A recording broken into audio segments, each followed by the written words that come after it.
tranquilos, hablando, en un seminario, estamos doctrinando. Estilo Apolo, estamos solo aprendiendo de las Escrituras, tratando de ser eruditos en las Escrituras. Pero los apóstoles, hermanos, es que allá iban y andaban levantando paralíticos, sanando ciegos. ¿Me entienden?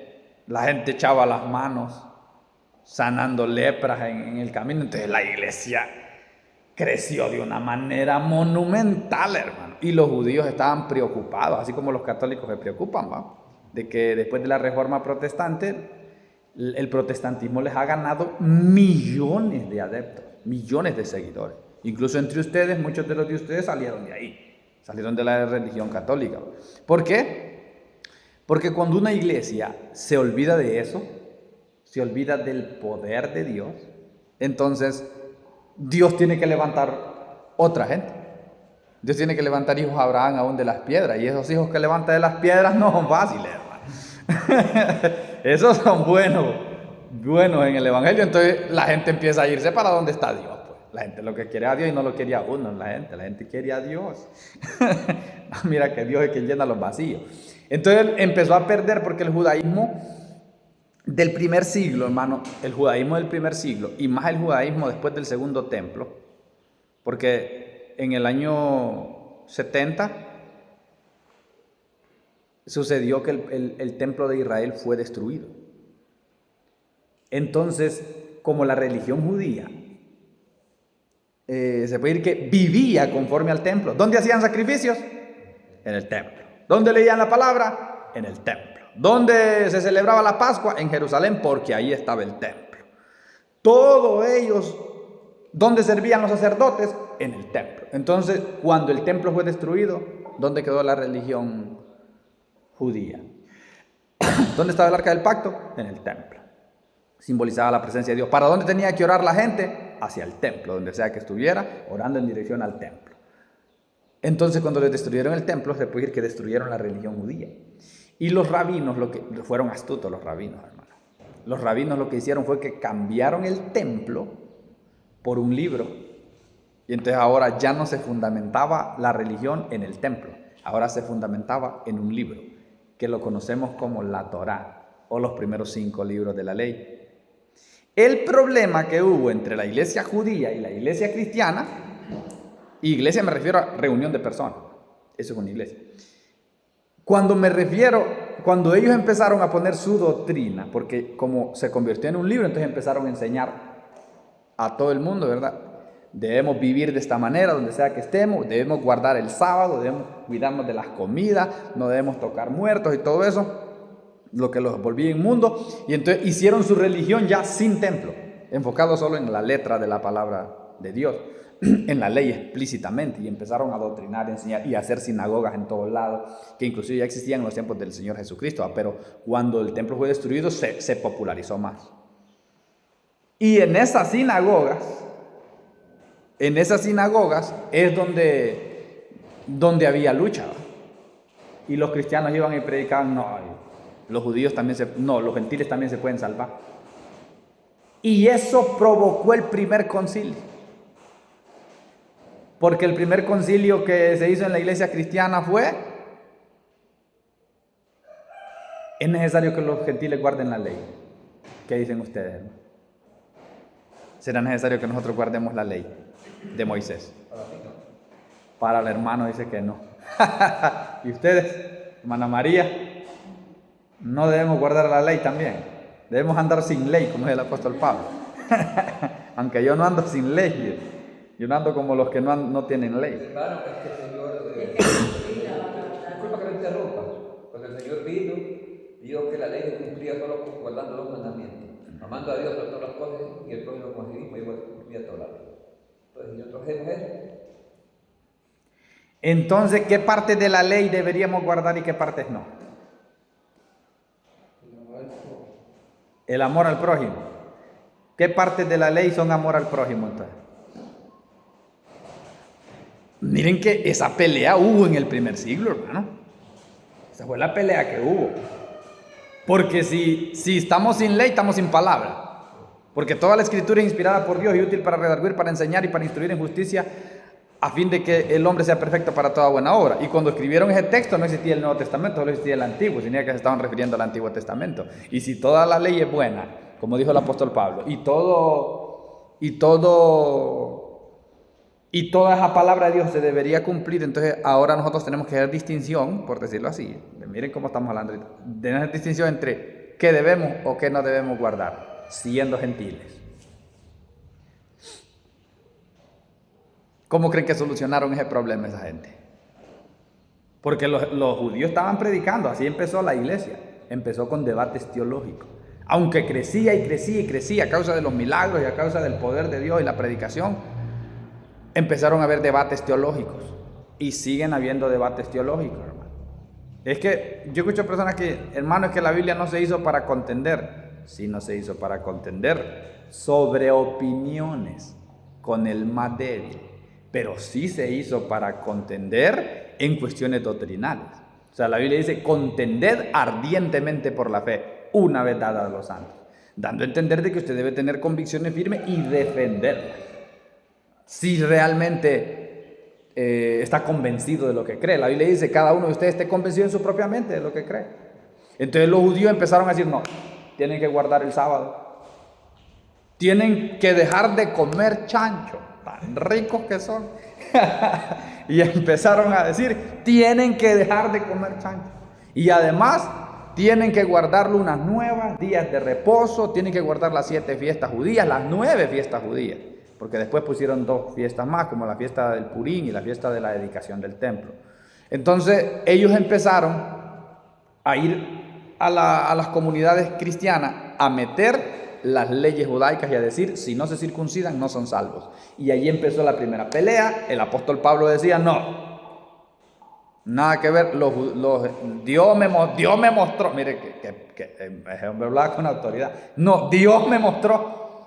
Es que yo el evangelio que recibí no lo recibí de hombre, yo lo recibí del Señor Jesucristo y Él me mostró que nosotros no tenemos que circuncidar a ningún gentil. Porque el que se circuncida está obligado a guardar toda la ley. Y se levantaba otro de los grandes también y decían, no, pero es que la palabra de Dios dice que tenemos que guardar la ley. Y si no guardamos la ley, entonces nosotros somos inmundos. Y empezó el debate, mire, el debate. Hasta que se levantó Pedro y Santiago, dice la palabra. Busquemos el texto para que analicemos lo que sucedió en el primer concilio de la iglesia. Ahí, vamos a ver dónde está, creo que está en el 15 creo de Hechos. Santiago, busquemos la resistencia en Hechos, capítulo 15.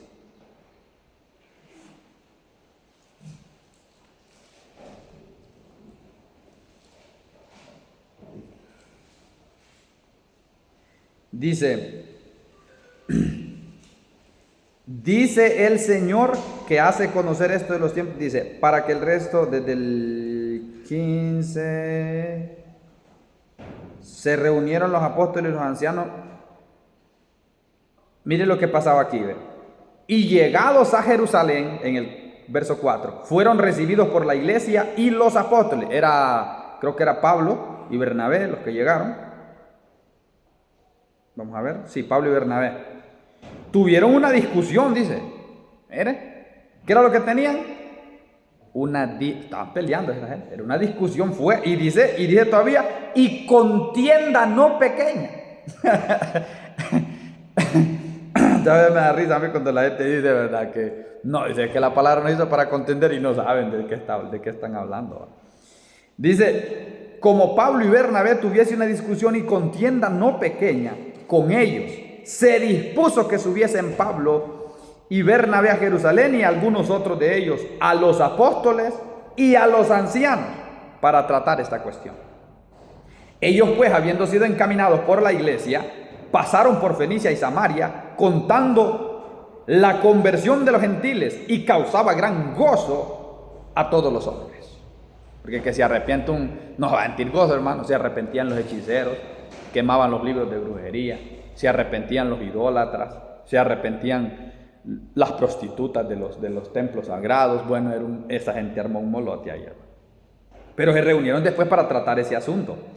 Después de mucha discusión, mire, no poca discusión, mucha discusión, Pedro se levantó y les dijo: varones hermanos, vosotros sabéis como ya hace algún tiempo que Dios escogió a los gentiles, que oyesen por mi boca la palabra del evangelio y creyesen. Y Dios, que conoce los corazones, les dio testimonio dándoles el Espíritu Santo, lo mismo que a nosotros. Y ninguna diferencia hizo entre nosotros y ellos, purificando por la fe sus corazones. Oiga, el apóstol Pablo ya estaba predicando un evangelio que tenía que ver con el corazón ya, no con las obras que hiciera uno exteriormente. ¿Qué son obras? Hablando de circuncidarse. La fe no es una obra, ¿verdad? Pero hablando de circuncidarse era una obra, hablando de ir a traer sacrificios era otra obra, hablando de... ¿Qué otra cosa hacían ellos? De andar con filacterias, que era la ropa que se ponían. Eran obras. Entonces, antes creemos que por la gracia del Señor Jesús seremos salvos, le dijo. Entonces la multitud cayó y oyeron a Bernabé y a Pablo que contaban cuán grandes señales, o sea que no era así nomás que andaban ellos, y maravillas había hecho Dios por medio de ellos entre los gentiles. Y cuando ellos callaron, Jacobo respondió. ¿Quién era Jacobo? Santiago. Santiago es Jacobo, el hermano del Señor. Él era el que tomaba el liderazgo en la iglesia. Si ustedes fijan, él era el que tomaba el liderazgo en la iglesia de Jerusalén. O al menos es lo que muestra este texto, ¿eh? Dice, ¿dónde está Santiago? Y cuando ellos callaron, Jacobo respondió diciendo: varones hermanos, oídme. Simón ha contado cómo Dios visitó por primera vez a los gentiles. ¿Quién era Simón? Pedro. Como para tomar de ellos pueblo para su nombre. Ajá. Y con esto concuerdan las palabras de los profetas, como está escrito: después de esto volveré y reedificaré el tabernáculo de David, que está caído, y repararé sus ruinas y lo volveré a levantar, para que el resto de los hombres busque al Señor y todos los gentiles. Eso era lo que habían dicho los profetas, sobre los cuales es invocado mi nombre. Los gentiles sobre los cuales es invocado mi nombre. Dice el Señor que hace conocer todo esto desde tiempos antiguos. Estos tipos conocían Biblia, hermano. Por lo cual yo juzgo que no se inquiete a los gentiles que se convierten a Dios. Que no se inquiete en cuanto a qué. En cuanto a guardar las leyes farisaicas o de los fariseos, que eran como los cristianos conservadores del Antiguo Testamento. Eran los que querían guardar todo a rajatabla, como decimos nosotros. Eran los pentecostales conservadores de ahora. Nosotros somos los fariseos de aquel tiempo. Somos los pentecostales conservadores de ahora. Entonces ellos guardaban la ley de una manera muy estricta y ordenaban a la gente que la guardara de esa manera muy estricta y querían que los gentiles la guardaran como ellos. Entonces esa era la pelea que tenían. Porque Moisés desde tiempos antiguos tiene cada ciudad quien le predique en las sinagogas, donde es leído cada día de reposo. Entonces pareció bien a los apóstoles y a los ancianos, con toda la iglesia, elegir entre ellos varones y enviarlos a Antioquía con Pablo y Bernabé y Judas, que tenía por sobrenombre Barsabás, y Silas, varones principales entre los hermanos. Y escribieron por conducto de ellos los apóstoles y los ancianos y los hermanos, a los hermanos de entre los gentiles que están en Antioquía. Antioquía fue una de las primeras sedes. En Siria y en Cilicia. Salud, por cuanto hemos oído que algunos han salido y empezaron ahí perturbando las almas, dice, mandando circuncidaros y guardar la ley. Fue la primera batalla y la primera contienda que tuvo la iglesia. Mandar a circuncidarlo y guardar la ley. Ahora está volviendo eso, ¿ah? Cuando yo entro a los debates que se hacen en TikTok, por lo general siempre aparece más de alguno que está peleando porque guardemos la ley. Está peleando. Hay una muchacha aquí en San Pedro, pero creo que está en los estados ahorita, que ella siempre sube y es pentecostal ella, pero tiene varias cositas que tiene que ver con guardar la ley. Ella, y está teniendo bastante influencia esa muchacha. El otro día me subí a debatir con ella y ella cree que debemos guardar el sábado, por ejemplo. Y tuvimos ahí nuestra pequeña contienda, porque yo no creía que debíamos guardar el sábado. Y sinceramente es casi imposible de probar con la escritura que nosotros tenemos que guardar el sábado. Pues entonces usted no cumple los 10 mandamientos, es lo que le dicen a uno, porque los 10 mandamientos, ahí está el sábado. No, les digo yo sí cumplo los 10 mandamientos, porque ahora mi sábado es Cristo. Porque la Biblia dice en el Antiguo Testamento, juré en mi ira, ellos no entrarán en mi reposo. ¿Cómo que no entrarán en mi reposo? Le digo yo, si ellos reposaban todos los sábados. ¿Cómo es que no entraban en el reposo? Ahí el apóstol Pablo dice, mas vosotros ya entrasteis en el reposo. Significa que yo estoy en un reposo más grande que el que guarda el sábado. Y entonces es bien difícil que me lo logren ganar. Eso, nosotros guardamos el sábado ahora en Cristo, es nuestro reposo. Y no guardamos un día, guardamos cada día. Eso pone. Y si usted lee la escritura también en la iglesia primitiva, ellos se reunían el domingo. Dice, cada primer día de la semana se reunía la iglesia y cada primer día de la semana recaudaban ofrendas y cada primer día de la semana, siempre debe escucharse cada primer día de la semana, y el primer día de la semana era el domingo. Entonces ellos no guardaban el sábado, para ser sincero, no tenía nada que ver con guardar el sábado, porque si hubieran guardado el sábado no lo exigiera el Nuevo Testamento. Y más bien dice, nadie os ponga ningún estorbo en cuanto a comida, bebida, lunas nuevas o días de reposo. Más bien dije que nadie nos ponga estorbo. Entonces, cero tolerancia, mis hermanos, yo no creo eso. Y fue la primera contienda que hubo y sigue habiendo. Seguimos teniéndola. Los nazarenos, por ejemplo, y cuando yo escucho el toque de queda con los maestros, que tiene el hermano Steven Javier, ahí tienen un nazareno. El nazareno, él defiende que se tiene que guardar la ley 100%, toda. Incluso circuncidarse, después de que la persona ya tiene conocimiento de la ley de Moisés, tiene que circuncidarse. Eso es lo que él enseña, cosa que no estamos de acuerdo, absolutamente para nada. Y fue la primera pelea que hubo. ¿Qué fue lo que le prohibieron a la iglesia entonces? La primera prohibición que le prohibieron a la iglesia. Ustedes que son entendidos y sabios, por favor, hermanos, ayúdenme con eso. ¿Qué fue lo que le prohibieron a la iglesia? No juraréis en vano, ni por el cielo ni por la tierra. Ajá. ¿Qué más le prohibieron a la iglesia? Aquí en el primer concilio de Jerusalén, les prohibieron a la iglesia cristiana solo, creo que 3 o 4 cosas. Que eso encierra un montón de cosas a lo que les prohibieron ellos, pero solo a la iglesia cristiana no le dijeron que guardara 613 leyes de los preceptos que habían en la Torá. No le dijeron que tenía que orar mirando a Jerusalén. No le dijeron que tenía que venir a participar de la Pascua a Jerusalén todos los días. Nada de eso. Solo le prohibieron unas cositas. ¿Qué cositas? Pero se las prohibieron los Allí en ese concilio acordaron prohibirle eso. Y entonces enviaron a Pablo y a Bernabé y a otros ancianos entre los judíos que fueran a predicar eso a todas las congregaciones. Solo esa era la doctrina de la iglesia primitiva, era esa. Primeros 4 cosas que no debía, solo 4 prohibiciones, 3 o 4 prohibiciones que no debía hacer la iglesia. ¿Cuáles fueron esas cosas?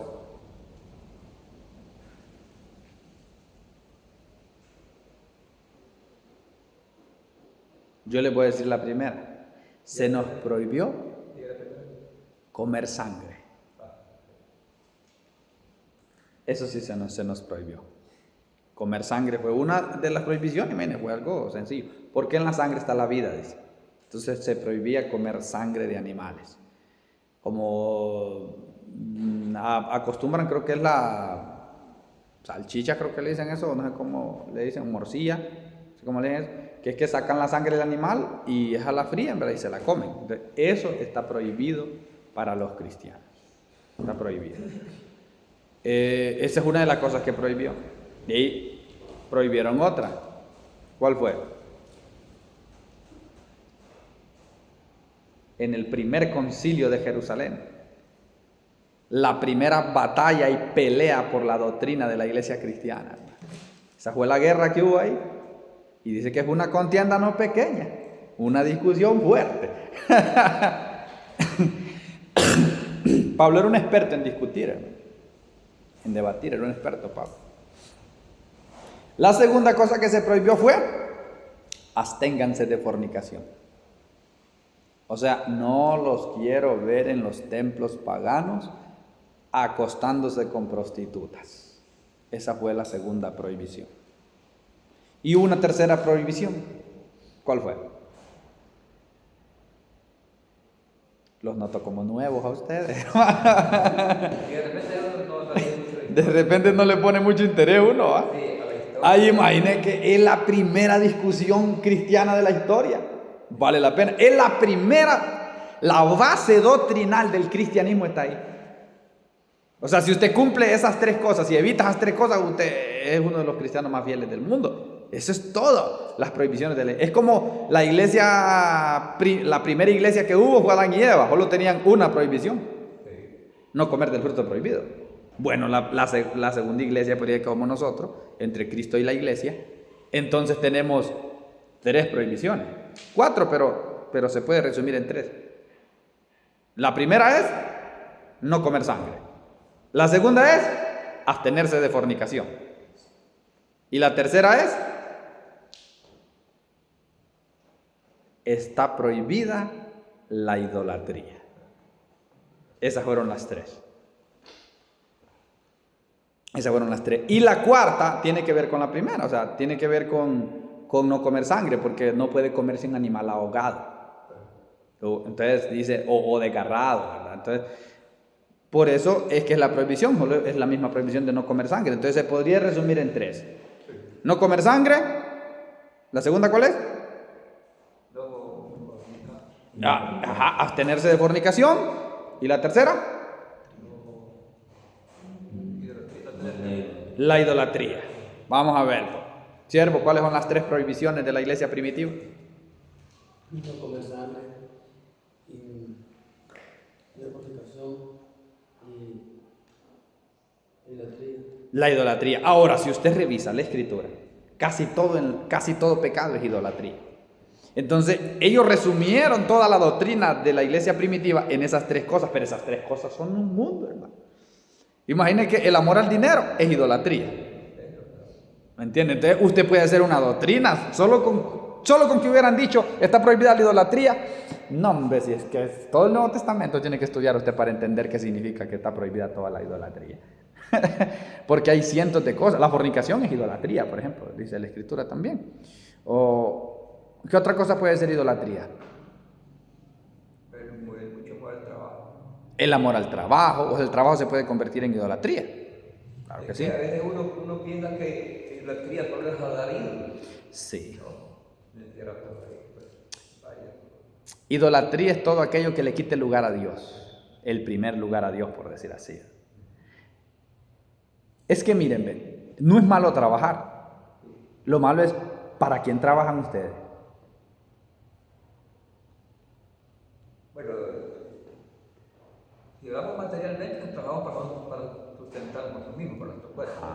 Pero la verdadera trabajo tenemos que hacerlo para el Señor, porque tenemos que hacer para salvar el alma, porque de repente de qué sirve trabajar para la carne y sacar nuestra queda. Miren que lo que dice el hermano es verdad. ¿Por qué? Fíjense bien, dice el Señor: el que trabaja para otro, trabajando como de empleado, dice, hágalo como para quién, como para el Señor. Entonces, si el que trabaja en lo ajeno tiene que hacerlo como para el Señor, ¿cuánto más el que trabaja en lo propio, hermano? No tendría que hacerlo para el Señor, no como para el Señor, sino para el Señor. El problema es que nosotros, cuando trabajamos, ¿en quién estamos pensando? En nosotros, no estamos pensando en Dios. Entonces se convierte en idolatría. Lo malo no es tener, lo malo es convertir el tener en la idolatría de uno. Porque no está pensando, cuando haga esto, yo si el Señor me bendice en esto y esto vamos a hacer para la obra de Cristo. La gente no está pensando en eso. La gente está pensando en sus deleites, dice la Escritura. Por eso pedís y no recibís, porque pedís mal.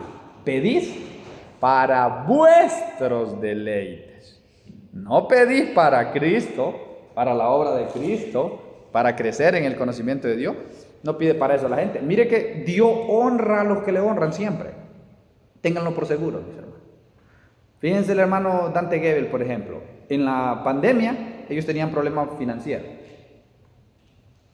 Él dio el testimonio de que tenían un poquito de dinero ahorrado y en la pandemia la gente no se congregaba. Y entonces ellos empezaron a predicar en vivo, por streaming, por redes. Y dice que él pensó, ¿qué hacemos con ese poquito de dinero que está? ¿Aguantamos con ese dinero que está o lo donamos a la gente que está necesitada? Dice que él dijo, no, es que lo vamos a donar. Donémoslo. Se reunieron los líderes, hicieron bolsas de comida, se fueron a repartir a las calles. Luego dice, ellos siempre publican lo que están haciendo. Luego dice, empezó a llegar gente diciendo, yo quiero colaborar. Colaborar. Hacían más comida, llevaban a la gente en las calles. Se volvió una iglesia de las calles, la iglesia River, ¿va? Se volvió una iglesia de las calles.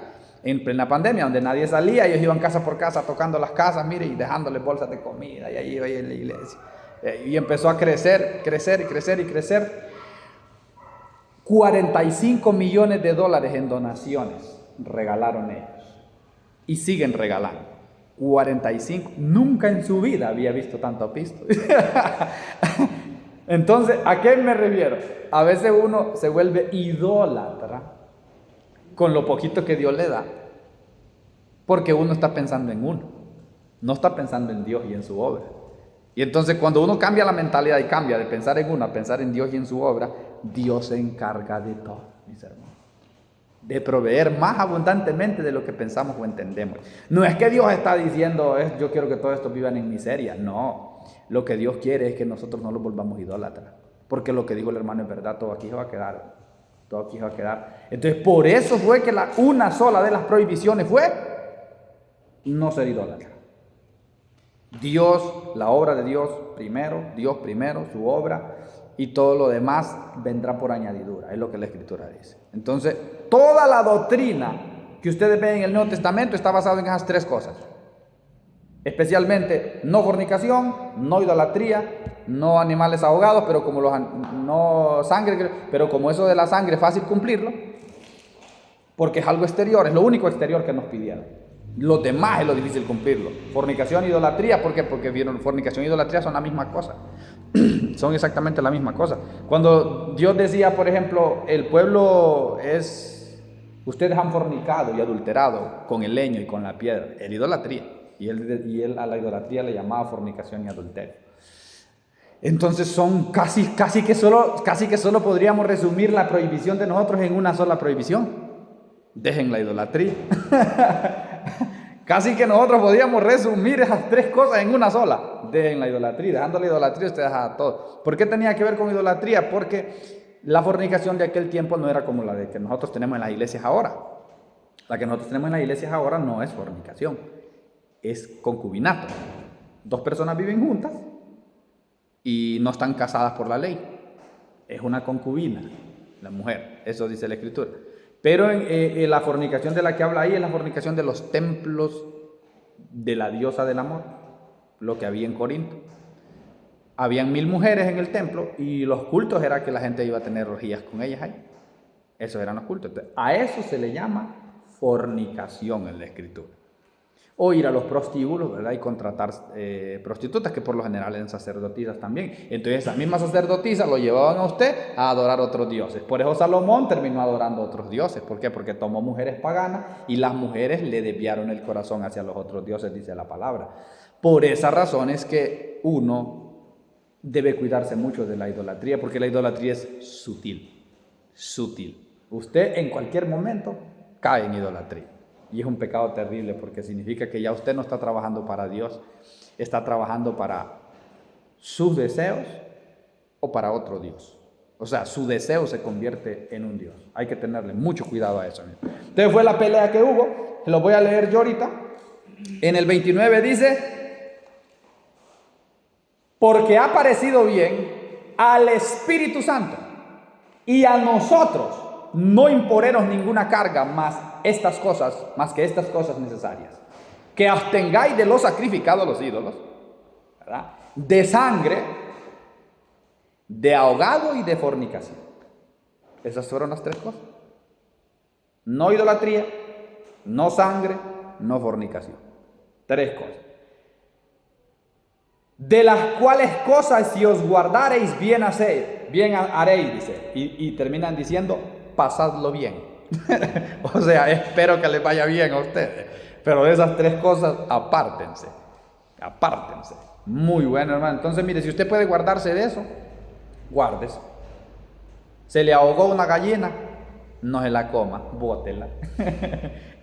Entonces, ¿por qué? Porque no botó la sangre, ¿verdad? Si logra usted cortarle el cuello para que bote la sangre, pues bien. Porque la idea de no comer animal así es porque no bota la sangre. Es el mismo mandamiento.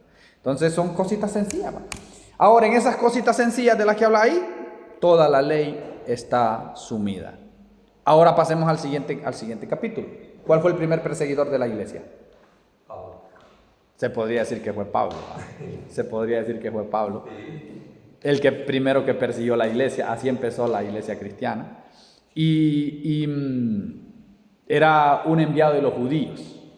Era enviado de los judíos. Los primeros que persiguieron la iglesia fueron los judíos, pero el que la Biblia nos dice que la perseguía con fervor era Pablo.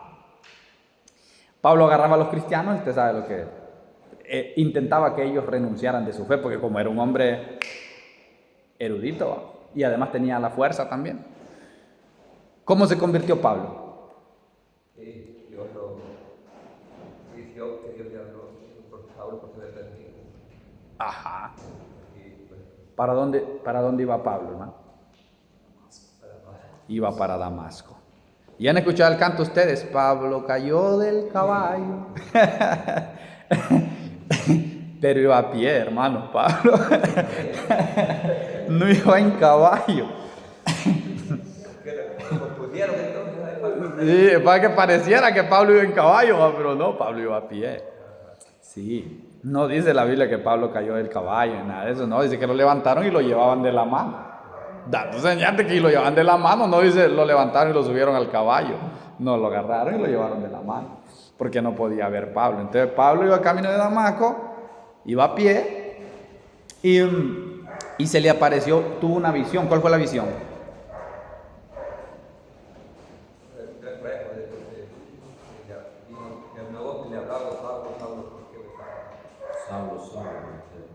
Ajá. Una visión de una luz que lo encegueció y la voz de Dios que le dijo: Saulo, Saulo, ¿por qué me persigues? La voz del Señor Jesucristo. De paso, me atrevería a decir yo que la única manera de que un ateo se convierta es que le pase algo así. Si con los ateos, muy difícil que ellos entren en razón a menos de que tengan experiencias. Por eso es que la iglesia que más crece es la iglesia pentecostal. Porque en la iglesia pentecostal usted mira experiencias. Yo hago un culto unido aquí, hermano, y pido: hermano, ¿quién tiene testimonio que necesito 5 testimonios de sanidades? Van a pasar 10. No van a pasar 5, van a pasar 10. Y hay otro montón allá que les da pena pasar, pero también tienen que contar. Entonces en las iglesias pentecostales hay experiencias de todo tipo. Usted mira milagros de todo tipo. Eso trae convicción a la gente. Incluso los dones espirituales. Mire, llega un ateo ahí que no conoce, y tenemos otro alguien que habla en lengua, don de lengua, y tenemos otro que interprete, y empiezan a hablar en lengua y interpretar. Dice la Biblia que van a revelar el corazón de aquel que está allá, y entonces va a creer, dice la palabra, porque le revelan lo que está en el corazón. Para eso se ocupan los dones espirituales. A lo mejor es para gritar arrabababá, no. Es con intención que así usan los dones espirituales. Eso es bien bonito. Entonces el apóstol Pablo se convirtió por eso. Una cosa sobrenatural. ¿Quién oró por el apóstol Pablo? ¿Ah? Ananías. Y cuando oró por él dice que cayeron escamas de él y fue bautizado. Que por cierto el bautismo es otro lío que tenemos, otros debates grandes con el bautismo, ¿va? Yo quiero también que hablemos un poquito de ese debate que he escuchado ya en el debate de TikTok, cuando escucha los universitarios con los de cuando ya con otros pues, que creemos en el Padre. Hay unos debates en los que vamos a hablar, creo que tal vez entremos un poquito ahí. Sí, lo podemos discutir ahorita. Miren que el apóstol Pablo fue bautizado 3 días después de convertirse. Oraron por él y sucedió un milagro que las escamas le cayeron de los ojos y volvió a mirar. Incluso se cree que el apóstol Pablo después volvió a padecer de la vista, ¿va? Después, que podría ser que es el aguijón que Dios le permitió que tuviera en la carne, del que habla la palabra. Hay algunas teorías que dicen que eso puede haber sido, pero nadie sabe. La Biblia no lo especifica. Otros dicen que tal vez era un hinchazón que tenía en los pies. También no se sabe realmente, a 100% nadie lo puede probar. Lo que se sabe es que tenía una enfermedad. Eso sí, no se sabe cuál. Entonces, miren, en el caso del bautismo, eso es un debate que ha existido alrededor de la historia también en la iglesia, de cómo debe ser la fórmula bautismal. ¿Debería ser en el nombre del Padre y del Espíritu Santo o debería ser en el nombre de Jesús? Yo he escuchado varios debates, pero creo que pocos debates dan los argumentos que yo podría proponer, ¿va?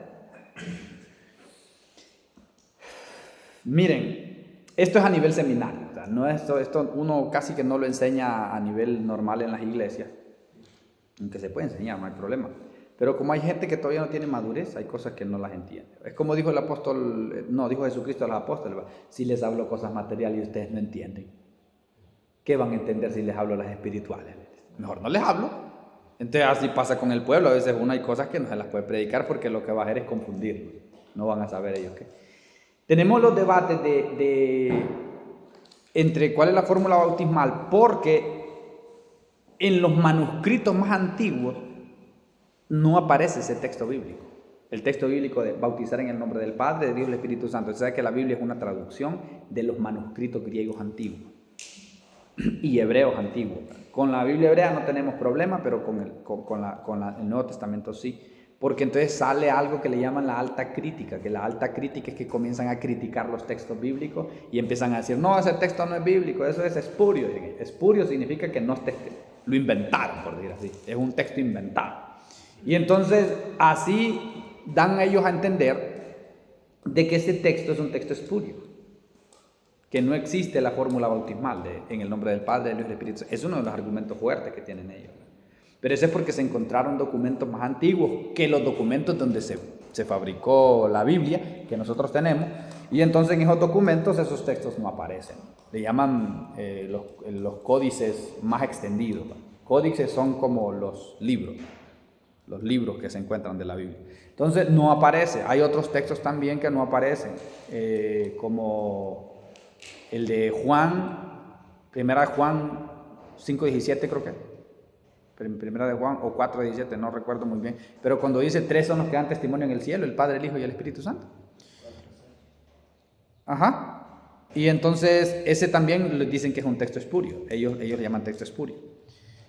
Ahora, nosotros sí creemos que esa es la fórmula con la que debe bautizar, en el nombre del Padre, del Hijo y del Espíritu Santo. Entonces el argumento que ellos dan es, ¿por qué entonces en Hechos de los Apóstoles solo aparece que hay que bautizar en el nombre de Jesús? Y no aparece que hay que bautizar en el nombre del Padre. O sea, no aparece un solo bautismo del Nuevo Testamento en Hechos de los Apóstoles que diga bautícenlo en el nombre del Padre, del Hijo y del Espíritu Santo, sino que dice fueron bautizados en el nombre de Jesús. Fueron bautizados en el nombre de Jesús. Es una confusión muy fuerte la que hay ahí, hermano. Pero ahí usted tiene que tener un poquito de contexto histórico para entender qué significa cuando dice en el nombre de Jesús. El nombre de una persona en aquel tiempo simbolizaba la autoridad o la cobertura. Es como cuando dice aquí, el hermano Daneri fue bautizado. ¿Y de dónde es miembro el hermano? Es miembro de la Pentecostal MI. Significa que el hermano pertenece a una organización. Cuando hablaban de el nombre de Jesús, se refería a que pertenecían a la organización del Señor Jesucristo. Es como si lo hubieran dividido en nuestras autoridades. Ahora son los concilios. Bueno, en aquel tiempo la autoridad era un nombre. Por eso cuando decía los discípulos de Juan, ¿por qué les decían discípulos de Juan? Porque habían sido bautizados bajo el nombre de Juan. No diciéndole, te bautizo en el nombre de Juan. No, significaba que al bautizarse, él se hacía discípulo de Juan. Entonces decían, son los discípulos de Juan. No es que los bautizaban en un nombre específico o una fórmula específica, no, nada de eso. Entonces, después empezaron a bautizar a la gente, y el problema es que si un rabino bautizaba a una persona, esa persona tenía que ser su discípulo. Si Juan bautizaba, eran discípulos de Juan. Si Jesús bautizaba, eran discípulos de Jesús. Si Pablo bautizaba, ¿de quién iban a ser discípulos? ¿Y si Pedro bautizaba? ¿Y si Juan? ¿Y si Cefas? ¿Y si Apolos? Y era el lío que había en Corintio. Porque cree que unos decían yo soy de Pablo, y otros decían yo soy de Pedro, y otros decían yo soy de Santiago. y yo soy de Apolo. Y él les dijo, ustedes no son de nadie, todos ustedes son de Cristo, porque fue necesario decirles a ellos, cualquiera que los bautice, no importa, ustedes no son discípulos de él, ustedes van a ser bautizados, no en nombre de Pablo que los bautiza, no, ustedes se van a unir a Cristo, o sea, son discípulos de Cristo, por eso era de estarles recalcando todo el tiempo, ustedes en el nombre de Cristo es que van a ser bautizados, porque la cultura de aquel tiempo era, el que me bautice, ese es mi líder. Y él les dijo, no, el líder aquí es Cristo para todos. Sin importar quién los bautice a ustedes, el líder es Cristo, entonces ustedes van a ser de Cristo, o sea, en el nombre de Cristo se refería a la autoridad de Cristo. Ustedes van a estar bajo la cobertura de Cristo. Los que bautizaba Juan estaban bajo la cobertura de Juan. Juan es el que les daba todas las enseñanzas. Entonces los que se bautizaban en la iglesia de Cristo, nadie tomaba el protagonismo. No eran discípulos de Pablo, no eran discípulos de Pedro, no. Ustedes son discípulos de Cristo. Cristo es quien va a dar toda la doctrina, toda la enseñanza. Él es, porque Él sigue vivo, está vivo. Entonces, ¿se empezó a popularizar eso? No, se van a bautizar en el nombre de Cristo. Pero no hablaba de fórmula, hablaba de autoridad, ¿me entiende? Es como que usted va a ser pentecostal, MI. A eso se refería. Y entonces por eso existe la confusión de la fórmula. Ahora, quizá los primeros cristianos ni siquiera utilizaban fórmulas. Hay probabilidad de que ellos ni siquiera utilizaban fórmulas, solo lo metían al agua a usted y oraban por usted. Porque lo que es el bautismo es una declaración de fe. O sea, usted está declarando que en ese momento decide dar la vida por Cristo. Por eso el bautismo es muerte y resurrección. No es la fórmula lo que importa, es el acto en sí. Es el acto de usted decir, estoy dispuesto a morir por Cristo. Porque en aquel tiempo si usted decía, yo me bautizo, a otro día lo andaban persiguiendo para matarlo. Entonces era el acto lo que importaba. No es la fórmula la que importaba, es el acto. De usted creer que en el momento que va al agua y regresa, usted forma parte de la iglesia de Cristo. Ese es el acto lo que importa. Como un bautizado por Juan no tenía ninguna fórmula, lo bautizaban en el agua, ¿verdad? Y al salir, él sabía que era discípulo de Juan. No era la fórmula lo que importaba. Él sabía que ahora iba a seguir las enseñanzas de Juan el Bautista. Lo mismo pasó con los cristianos. Aunque Cristo no estaba, los apóstoles dijeron, no es en nombre de nosotros que se van a bautizar, no somos nosotros sus líderes, es Cristo, en el nombre de Cristo que se van a bautizar. Entonces se bautizaban y al levantarse ellos sabían que Pablo no era el líder, era Cristo el líder. Se unían a Cristo, no a Pablo. No era como Juan lo bautizaba y se unían a Juan, eran discípulos de Juan, no, ahora eran discípulos de Cristo todos. Entonces existe ese debate ahora por la fórmula bautismal, aunque yo pienso personalmente que la fórmula no es la importante es la acción, el acto de creer, eso es lo importante, porque no ni siquiera es el bautismo lo que salva, aunque los universitarios prediquen eso, ¿verdad? También tenemos ese debate, ¿no?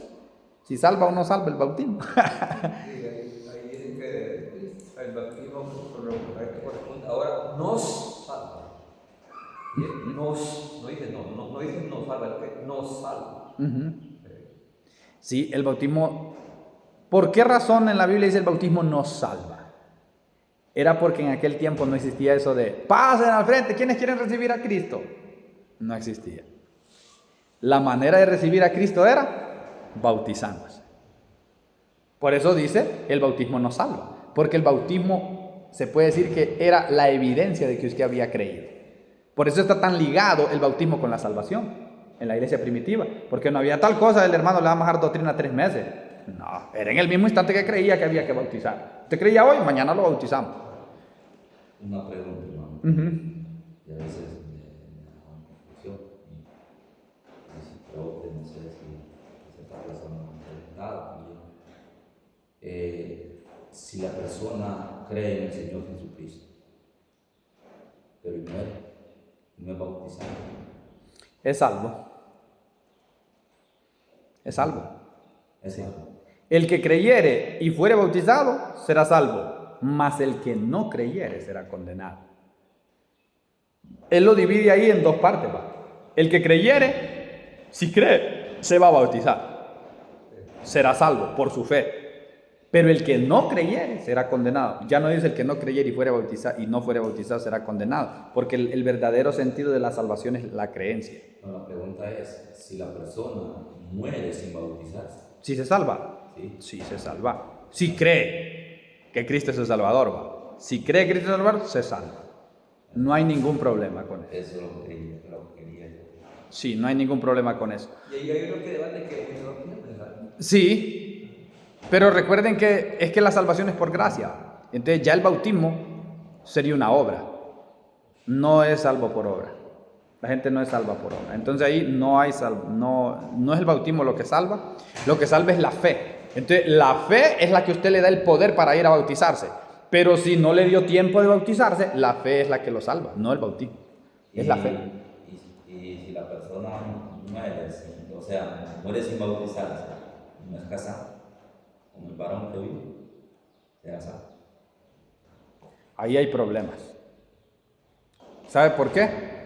Porque si Dios le da tiempo de arreglar su vida, ¿por qué no la va a arreglar? O imagine que usted pasó 20 años en la iglesia sin casarse y pudiendo hacerlo. Yo no le miro cuatro patas al gato ahí. 20 años, hermano, pudiendo arreglarse y sin arreglarse. Dios le dio hasta demasiado tiempo.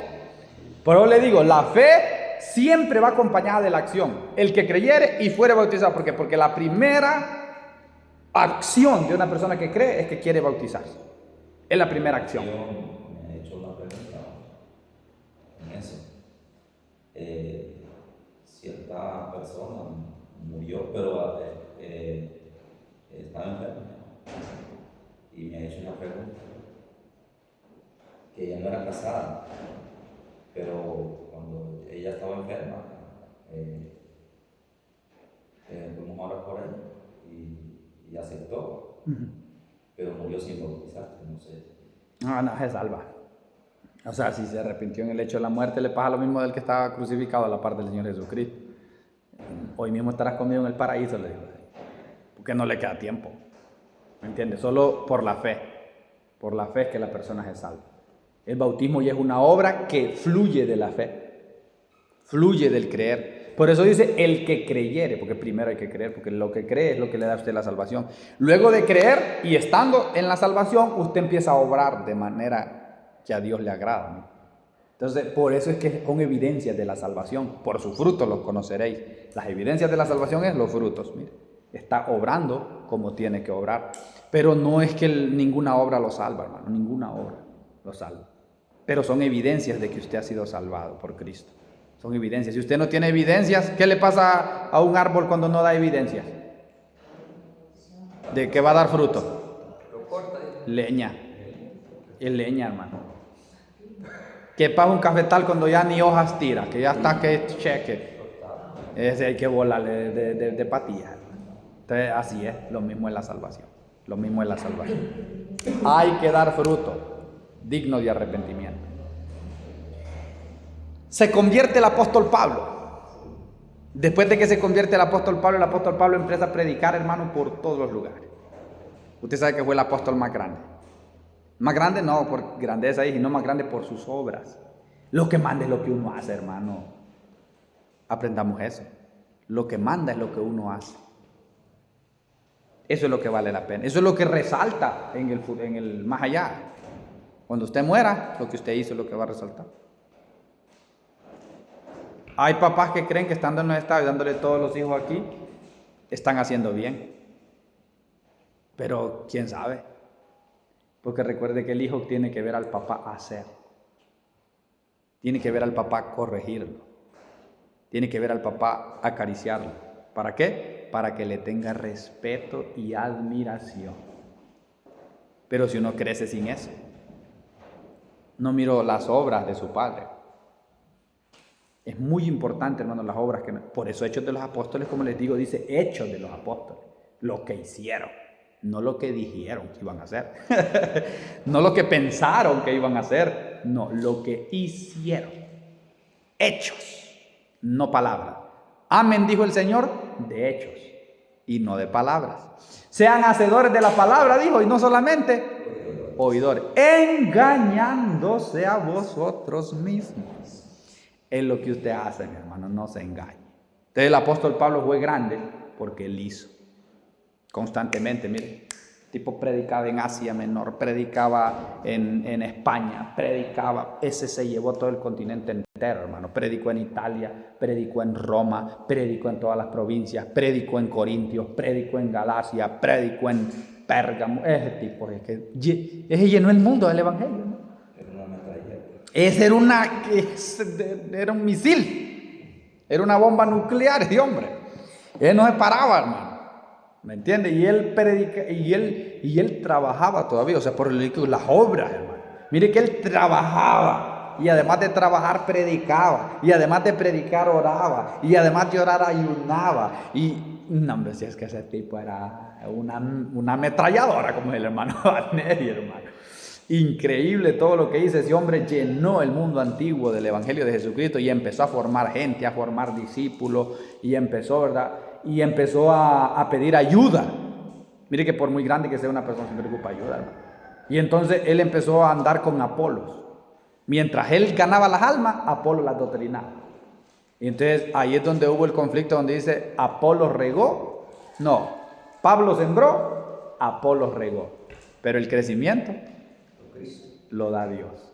Siempre se lo daban a él el honor y la gloria. Entonces mire qué bonito. Comenzó la iglesia de Cristo en el primer siglo hasta el año 100. El último de los apóstoles, ¿cuál fue el último de los apóstoles? Juan. Mire qué es lo que era la que se tienen, hermanos, los que defienden a los papas. El otro día estaba escuchando un debate yo que tenían con un católico ahí, y le preguntó él que si el apóstol Juan estuviera vivo y el papa, ¿cuál de los dos tendría mayor autoridad? Y los tipos dicen que el papa. O sea, le dice, ¿vos crees que tiene más autoridad que un apóstol? El papa. Sí, porque es descendiente de Pedro, que no sé qué, que Pedro le pasó la primacía, y Pedro era el primero, y Pedro aquí, Pedro allá. Son idólatras de Pedro, hermano. Y están idolatrados con Pedro. Es que, hermano, ellos dicen que el primer papa de la Iglesia Católica fue Pedro. Fue Pedro. Incluso ahí lo vamos a ver nosotros ya con la Iglesia Imperial. Vamos a ver un poquito de ese tema ya de la Iglesia Imperial. Entonces pasa la primera iglesia. Esa fue la iglesia primitiva. Muere el apóstol Juan allá por el año 100. Muere, creo que fue en Éfeso, no estoy seguro, pero creo que fue en Éfeso que murió el apóstol Juan. Vamos a ver. No, murió libre. Sí. Es que fue exiliado. Sí, no, ellos nunca lo pudieron, o sea que, es que esos tipos, no hay. En el año 48, en el año 52, en el año 67, de la página 7. 6 periodos de la iglesia viene, en el año 68. Ahí está cuando se escribieron las epístolas, mi hermano. Durante el periodo que se cierra con la muerte del apóstol Pablo en Roma, en el año 68, se escribieron otros 9 libros que son parte del Nuevo Testamento. Ellos fueron Santiago, Marcos, Mateo, Lucas, Hechos, Primera de Pedro, Judas, Segunda de Pedro y Hebreos, y posiblemente en ese orden. Ahí se escribieron. También recuerde que en ese tiempo, hasta el año 68, el año 70, el año 90, el año 100, fue donde se escribió todo lo que nosotros conocemos como Biblia en el Antiguo Testamento, hermano. Jacobo. ¿En qué página estamos? Estamos en la página 7, hermano. En la página 6, en la página 5 le aparece lo del apóstol Juan. Juan representa el elemento conciliador entre el gnosticismo y el paganismo. Durante 20 años después de Pentecostés residió y trabajó especialmente en Palestina. Estuvo presente en el concilio que se juntó en Jerusalén en el año 50. En el año 50 fue el concilio.